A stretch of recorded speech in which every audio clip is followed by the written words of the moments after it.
When I was 58, my daughter had me declared unfit to manage my own affairs, took the deed to my hardware store, and left me a bus pass and $11 on the counter of the apartment she'd already stopped paying for.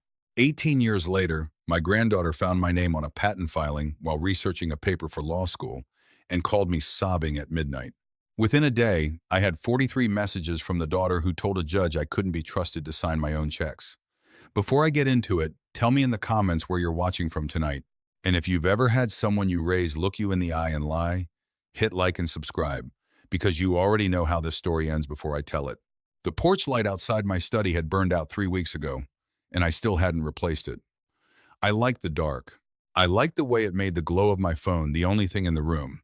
A small blue rectangle floating above my desk like something separate from me entirely. It buzzed again. Then again. I set down the fountain pen I'd been holding, not writing with, just holding, turning it over between two fingers the way I do when I'm thinking, and I watched the screen light up with a name I hadn't seen in 18 years. Emily. Not a call. A voicemail transcription. Scrolling too fast to read, then another, then a text that just said, "Please call me. Grandpa. Please, I found you." I sat very still. My hands didn't shake. They hadn't shaken in a long time. I picked up the phone on the fourth buzz, not the first. I've learned that much. At least you never look eager for the people who left you starving. I said nothing. I just let the line breathe. "Grandpa?" Her voice cracked immediately, wet with crying that had clearly been going on for a while before she worked up the nerve to dial. "Grandpa, is this? Oh my God, it's really your number. I can't." I let her cry for a moment. Then I said, calm as still water, "It's me, Emily." She made a sound like something had physically broken inside her chest. "I found you," she said. "I found you in a journal, a law review journal, Grandpa. I was doing research for my property law seminar, and your name came up in a citation. Wexler v. Callaway County. And I thought it had to be someone else, some other Walter Reyes. But then I looked closer and there was a photo, and it was you. It was really you. You look older, but it's you." "I am older," I said. 18 years will do that. "They told me you died," she said, and her voice broke entirely on the word died. "Mom told me you had a heart attack the year I was 6. She told me we didn't go to the funeral because it would be too hard on me. I grew up thinking you were dead, Grandpa. I put flowers on nothing every year on your birthday. I have a whole speech I gave at my confirmation about missing a grandfather who died before I could remember him, and he was just alive this whole time." I closed my eyes.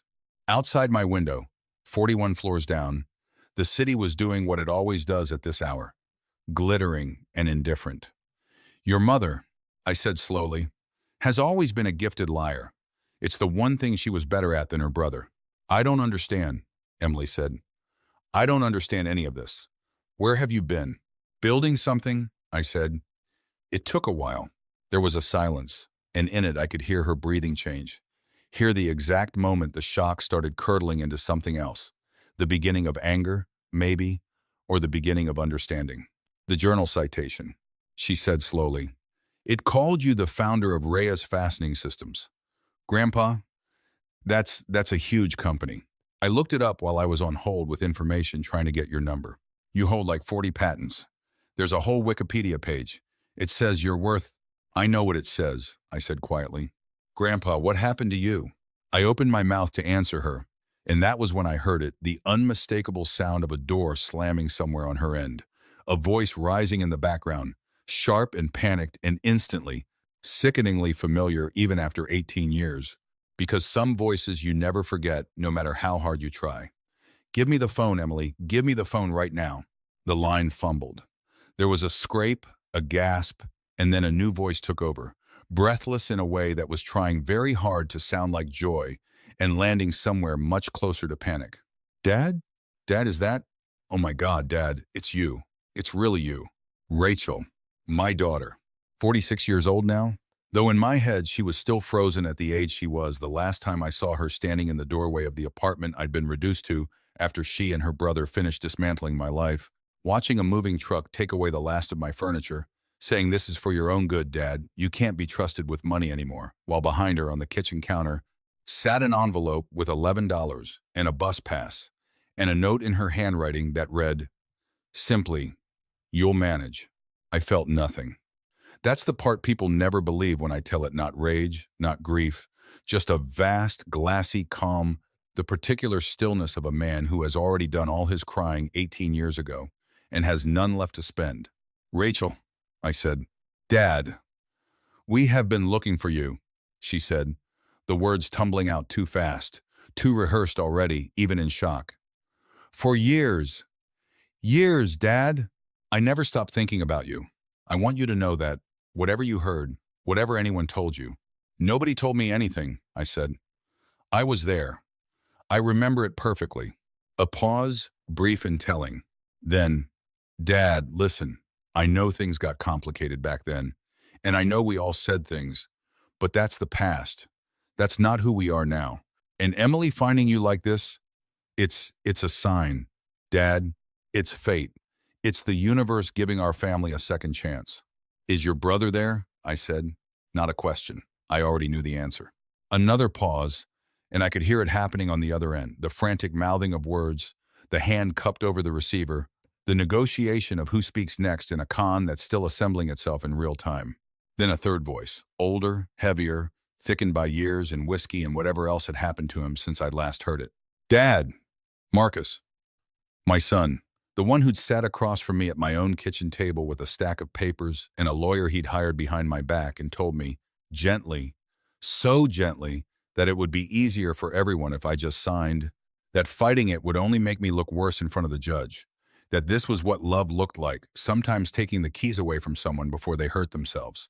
"Dad, I can't believe it. We thought we thought we'd lost you for good." "You didn't lose me," I said. "You disposed of me. There's a difference." The silence that followed was long enough that I could hear the traffic outside their window, wherever they were. Then Marcus laughed. A short, uneasy bark of a laugh. The laugh of a man trying to reset a conversation that had gone somewhere he didn't want it to go. "Dad, come on. That's not fair. We were kids. We didn't know what we were doing," the doctor said. Marcus was 31. I said, to no one in particular, to the dark room, to the city outside my window. Rachel was 34. "Neither one of you has been a child in a very long time." I heard Rachel's voice again, closer to the phone now, urgent. "Dad, please, can we see you? Emily wants to see you so badly. And honestly, Dad, things have been hard. The business has had a rough few years. The economy, you know how it is. And if we could just sit down, just talk, as a family." There it was, 18 years, and it had taken them less than 4 minutes to get to the money. I looked at the phone in my hand, and I felt the last small ember of some old, foolish hope, the one that lives in every parent no matter how badly they've been burned, the one that whispers, maybe this time finally go out completely. "Tomorrow night," I said, "my company is hosting the ribbon cutting for our new manufacturing campus outside the city. There will be press, there will be investors, there will be a stage." I paused, letting the silence stretch the way I've learned. Silence stretches best right before you drop something heavy into it. "I'll have 3 seats held for you at the front. Wear something nice." I could hear the relief flood through the line like water through a broken dam. Could practically hear Marcus's shoulders drop. Hear Rachel's breath catch on something close to triumph. "Dad, thank you," Rachel said, and her voice actually cracked, actually sounded like something real for half a second, which almost made it worse. "Thank you. We won't let you down." "No," I agreed, and I meant it more completely than she understood. "You won't get the chance to." I ended the call and set the phone face down on the desk, and I sat in the dark for a long time, listening to nothing, feeling the old machinery in my chest start turning over for the first time in years. Not rage, not really. Something colder and far more patient than rage. The first move had been mine, 18 years ago, when I let them believe I'd folded quietly. Now it was time for the second one. Imagine coming home from your wife's memorial service to find a locksmith on your porch, changing the locks on your own front door, while your daughter stands in the driveway holding a folder of legal paperwork and telling you, in the gentlest voice imaginable, that this is what's best for you. Imagine an envelope on the kitchen counter with $11 in it and a note that says you'll manage, in the handwriting of the child you raised alone after her mother's cancer took 11 months to finish its work. I managed. It took 18 years, but I managed everything. Before I tell you how, Tell me where you're tuning in from tonight. Hit like if you believe the people who throw you away in your worst moment don't get to come collect you in your best one. The morning after that phone call, I sat in my office on the top floor of the Reyes Fastening Systems Tower with my chief counsel, a sharp, quiet woman named Priya Anand, who had been with me for 14 of my 18 years of rebuilding, and I told her everything. The guardianship petition Marcus and Rachel had filed behind my back after their mother died, the doctor they'd found who'd signed off on a competency evaluation I was never properly given the chance to contest, the store I'd built from a single storefront into a regional hardware chain, before they sold it out from under me for a fraction of what it was worth, and split the proceeds between them, the $11, the bus pass, the note. Priya listened without interrupting, the way she always does, taking notes in a small leather book she's carried since the day I hired her. When I finished, she set down her pen and looked at me for a long moment. "You want to know what I found?" she said. "Or you want to know what to do with what I found?" "Both," I said. "Start with what you found." She opened a folder on the desk between us, thick, tabbed, the product of 18 years of patient watching, because I have never once, in all that time, stopped paying quiet attention to the two people who left me for dead. Rachel's marketing firm, it turned out, had been hemorrhaging money for 3 years, propped up by a series of increasingly reckless loans against her house, her retirement account, and Priya tapped a page, a life insurance policy she'd taken out on her own daughter as collateral without Emily's knowledge, which was legal in the state but was, Priya said dryly, the kind of thing that looks extremely bad in a room full of reporters. Marcus was worse. He'd started a chain of specialty gyms that had collapsed during the pandemic, and rather than declaring bankruptcy cleanly, he'd spent 2 years moving money through a web of shell entities to keep creditors and, more recently, state investigators from tracing what was left of it. Priya slid a single page across the desk, a letter from a state attorney general's office, dated 6 weeks earlier, informing Marcus Reyes that his business practices were now the subject of a formal fraud inquiry. "They didn't find you," Priya said quietly. "They found out how much you're worth, and then they found you." Emily's law review search was real. She genuinely didn't know. But the moment Rachel and Marcus realized what she'd stumbled into, this stopped being a family reunion and became a rescue mission. For them. I sat with that for a long moment, looking out at the skyline I'd spent 18 years building myself back into. "Do we call the authorities?" I asked. "Or do we let them walk onto my stage first?" Priya almost smiled. "You already know the answer to that. I want them to feel it happen," I said. "Not read about it in a warrant. I want them standing in front of every camera in the state when the floor disappears." "Then we build the floor," Priya said, "and we make sure it's load-bearing right up until the second you want it gone." That evening, I asked my driver to take me not home, but to a small diner 2 blocks from the university where Emily was finishing her second year of law school. She was already in the corner booth when I arrived, hunched over a cup of coffee she clearly wasn't drinking, and when she looked up and saw me walking toward her, something in her face folded. Not into tears exactly, but into the particular exhaustion of someone who has spent 18 years grieving a lie. I sat down across from her. I didn't reach for her hand or offer her a warm smile. This wasn't a reunion. This was the truth. Finally, arriving 18 years late. "I need you to listen to something difficult," I said, and I told her all of it, not the polished version, not the version that made anyone look good, but the actual shape of what had happened. The guardianship filing behind my back. The doctor Marcus paid to write what he needed written. The store sold at a loss to a competitor who'd been circling for years. The $11. The note. I told her about her mother taking out a policy on her own daughter's life to cover a business she'd let rot for 3 years, and about her father's fraud investigation, quietly building toward an indictment that would arrive whether I lifted a finger or not. Emily sat frozen through most of it, her coffee going cold, her knuckles white around the mug. When I finished, she didn't cry the way I expected. She went very still instead, in a way that reminded me uncomfortably of myself. "They told me you were dead," she said again, quieter this time, like she was testing whether the sentence still made sense now that she understood it was a lie built on top of a theft. "For 18 years. They let me grieve someone who was alive this whole time, because it was easier than explaining what they did to you." "Yes," I said simply. There was no gentler way to say it, and I've stopped believing gentler ways serve anyone in the end. She wiped her eyes with the back of her hand, hard, almost angrily. What do you need me to do? I told her about the ribbon cutting. I told her that her mother and father would be standing in the front row tomorrow night, dressed for a celebration they thought was theirs. I told her that at a specific point in the ceremony, a man in a gray suit would be standing near the loading entrance at the rear of the pavilion, and that I needed her to walk a small drive containing the complete, verified record of everything Priya had found not to hurt her parents, I said carefully, but because the truth had already been circling them for months, and someone in that family deserved the chance to choose which side of it she stood on before it arrived on its own. You're asking me to help end them, Emily said. I'm asking you to stop letting them end you, I said. There's a difference, and you're old enough now to see it. She looked down at the folded piece of paper I'd slid across the table, a single photograph, printed from a phone, of the $11 envelope in the note, which I had photographed the day I found it, and never once let myself forget. She stared at it for a long time. Then she reached out, picked it up, and folded it carefully into her jacket pocket. Okay, she said. Her voice didn't shake. Okay, Grandpa, I'm in. The pavilion at the new Reyes Fastening Systems manufacturing campus was built for exactly this kind of night. Soaring glass walls, a stage backed by a screen 40 feet wide, string lights threaded through steel rafters that still smelled faintly of fresh paint.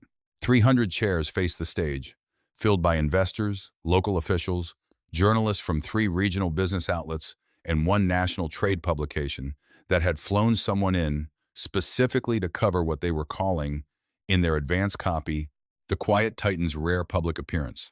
I watched it all from a service corridor just off the wings, out of sight, while my daughter and son arrived in clothes that cost more than the apartment I'd been left with 18 years ago. Rachel wore deep green, her hair done, her smile already rehearsed for the cameras she assumed would want her. Marcus had a new suit, sharp lines, a watch I recognized as the kind you buy when you're trying very hard to look like a man who doesn't need money. They took their seats in the front row exactly where I'd told them to sit, and I watched Marcus lean over to whisper something to Rachel, watched them both glance up toward the stage with the particular hunger of people counting money that isn't theirs yet.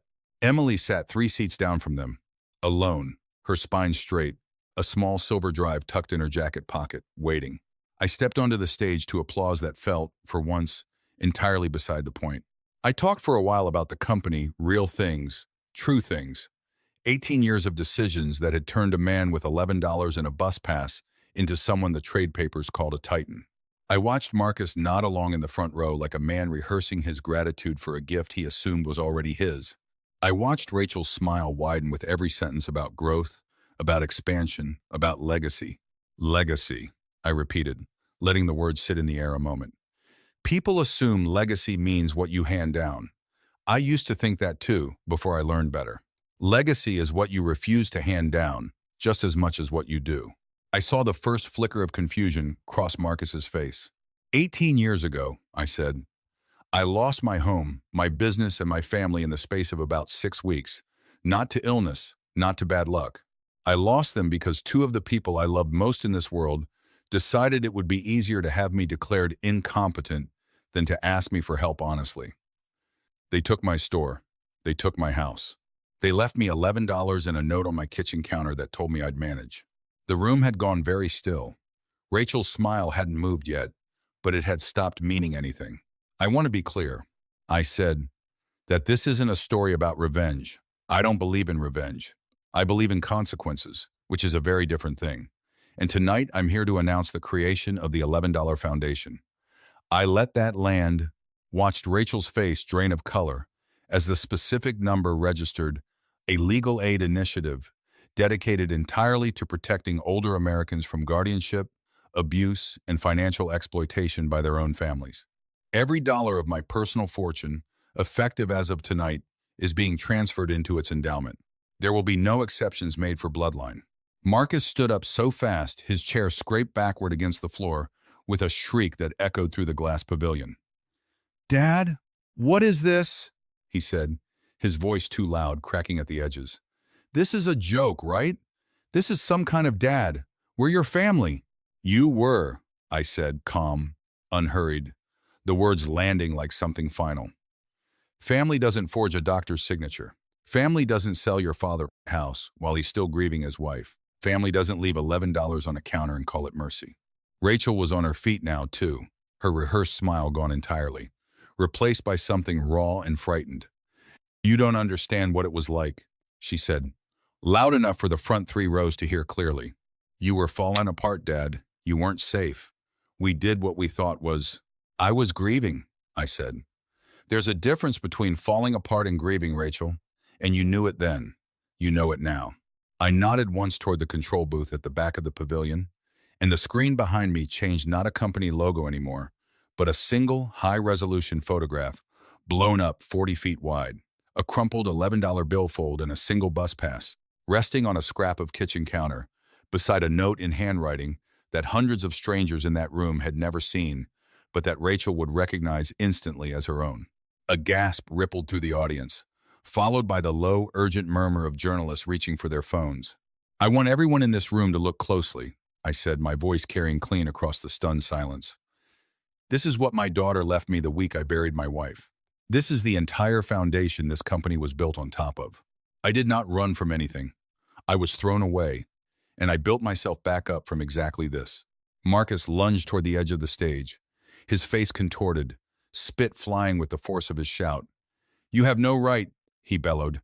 "You have absolutely no right to humiliate us like this in front of—" He didn't get to finish, because at that exact moment, from the rear service entrance of the pavilion, the heavy doors swung open, and Emily walked in chin up, spine straight, moving with a purpose that made the entire room turn to follow her.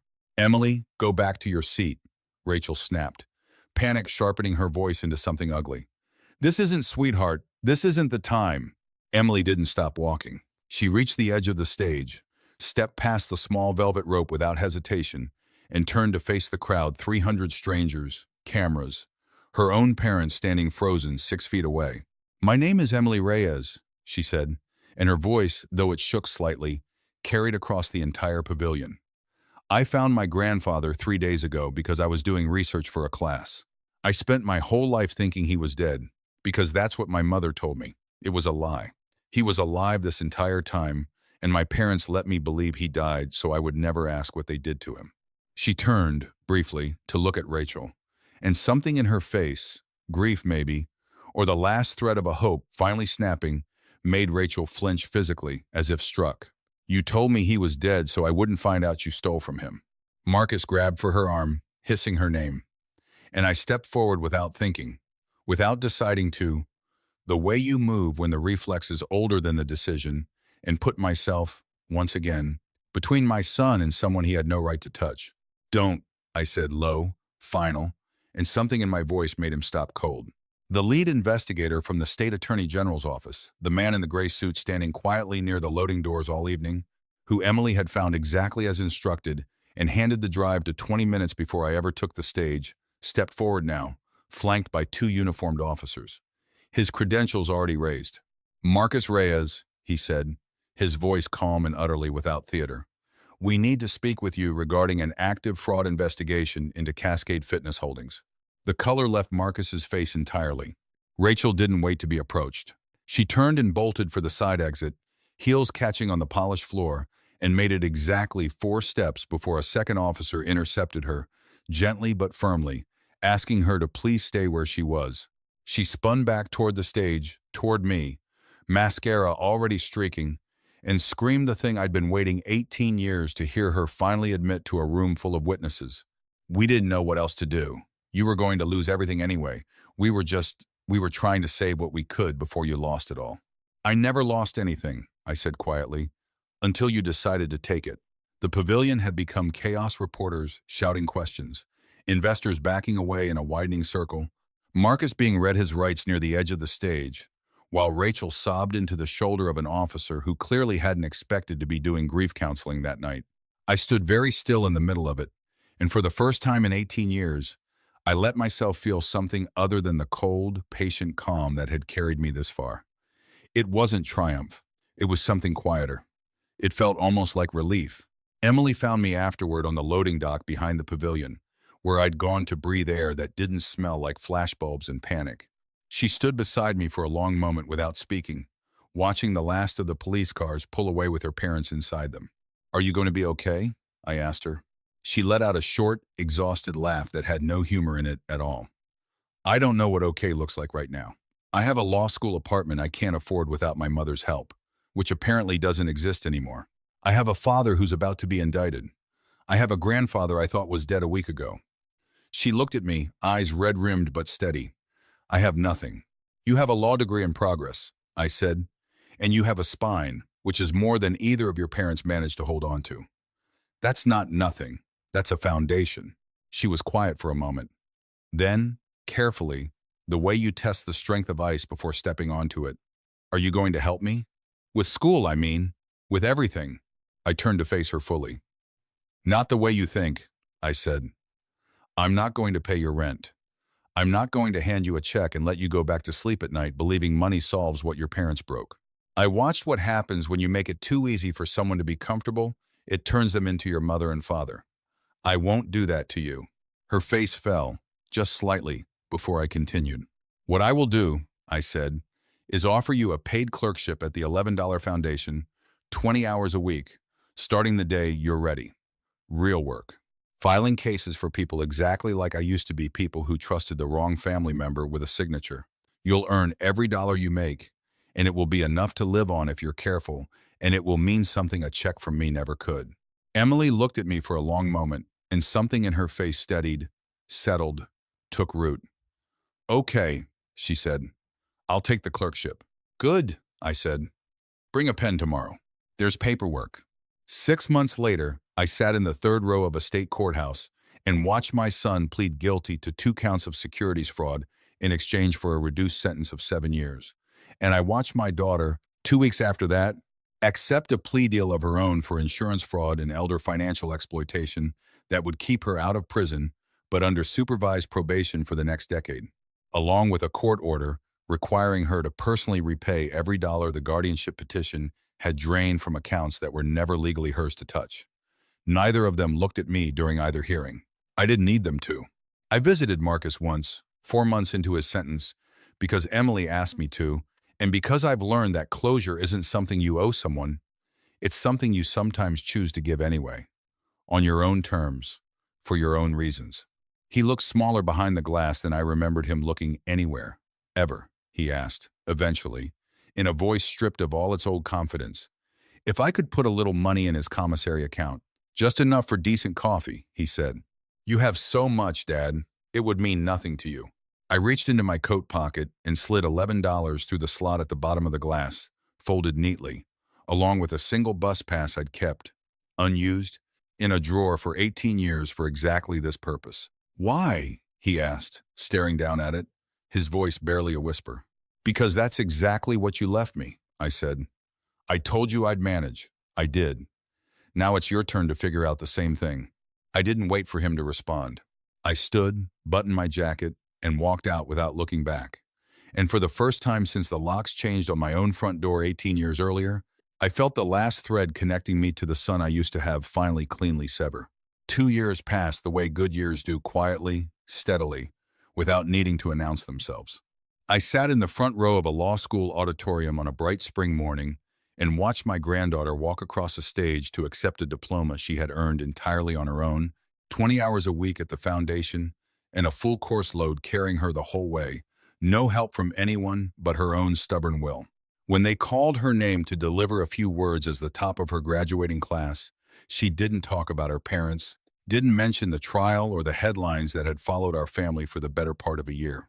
She talked instead about a stranger's kitchen counter, about $11 and a bus pass, about learning that the people who are supposed to protect you sometimes don't, and that the ones who step in afterward aren't obligated to make it easy only true. The greatest gift my grandfather ever gave me, she said, looking directly at me from the podium, wasn't money. It was a boundary. It was the difference between someone who rescues you and someone who respects you enough to let you rescue yourself. I didn't clap loudly. I don't think I clapped at all, actually. I just sat there, feeling something in my chest finally settle into a shape it hadn't held in 18 years. Something that felt, unmistakably, like peace. These days I spend most evenings not in the tower downtown, but at a small house 2 hours outside the city, on a lake quiet enough that the loudest sound, most nights, is my own fishing line hitting the water. My phone rests on the dock beside me, usually silent, because there's no one left calling who wants something I'm not willing to give freely. Emily visits most weekends, and we don't talk about her parents much anymore. Not because it's forbidden, but because there's simply less and less that needs saying. Downtown, in the lobby of the foundation that carries my worst memory as its name, there's a small glass case mounted on the wall. $11, a folded bus pass, a note in handwriting that isn't mine, preserved exactly as I found it the day my whole life came apart. I didn't put it there for pity, and I didn't put it there for revenge. I put it there because somewhere in this country tonight, there's an old man or an old woman standing on a porch, holding an envelope that was supposed to break them, wondering if there's anything left worth managing. I want them to know there is. I want them to know that silence isn't surrender. It's just the quiet a person keeps while they're rebuilding something no one thought they had the strength left to build. If you believe the people who leave you at your lowest don't get to return for your highest, tell me in the comments. Hit like, subscribe if you're new here, and I'll see you in the next one.